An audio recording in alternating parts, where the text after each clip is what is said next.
Hey Leah, Mr. Caswell gave me a buzz. He said you were on your way here. He said you're a little bit fired up Yeah. over a poor test grade. Now, life goes on. I don't, let's not blow this out of proportion, but tell me, how can I help you? I blame this on Emily because she was talking to me yesterday while we were trying to study, and I don't get failing grades. Okay, so, Okay, and I blame this whole thing on Emily because it's just not fair to me that she kept distracting me when we were trying to study. okay, did you do anything to improve the situation when she was speaking with you, or were you speaking with her in the moment? I was talking back to her, but she should have taken the initiative to be like, hey, look, we have to study now. Okay? And, like, I think it's ridiculous. Okay, well, it sounds to me... Look, okay, I just want a better grade. I don't want... This sounds to me... Well, first of all, I feel... What do you feel? Okay, this is going to have to change. I want you to have a seat for a minute. Why should I sit down? I'm really mad.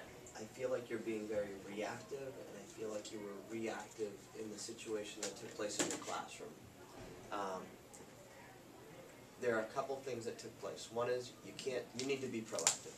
When you're in a situation such as you've described, you need to take the initiative to make that situation better. And you need to ask yourself 3 questions. Is it kind? Is it honest? And will it improve the situation? And by turning to your friend and saying to Emily, you know what, Emily, I'm focused on a test. I'm trying to obtain a good grade.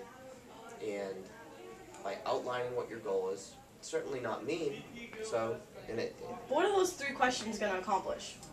the other thing that will happen is you will improve your situation. How does that help? How does answering those 3 questions do anything? The last piece is that right now you're being reactive again instead of being proactive. Okay, and what is that going to do for you? My fact of being reactive, how is that going to affect you? What does it matter to me? It's how I choose to act, okay?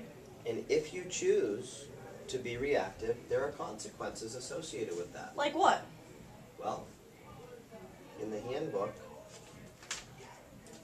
and you know what, I hate to break it to you, Leah, but very infrequently do I need to bring out a handbook at Bristol Aggie. Oh, so I'm like a one-time... I'm surprised. I expect more from you. Really? Yeah, I think you're better than this. Yeah.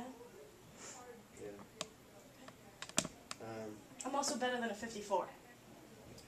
Yeah, but you know what? Sometimes those things are, if you let them out of your control, then that's where they end up. And I think that maybe it doesn't make you a bad person, but this time you probably let it get out of your control.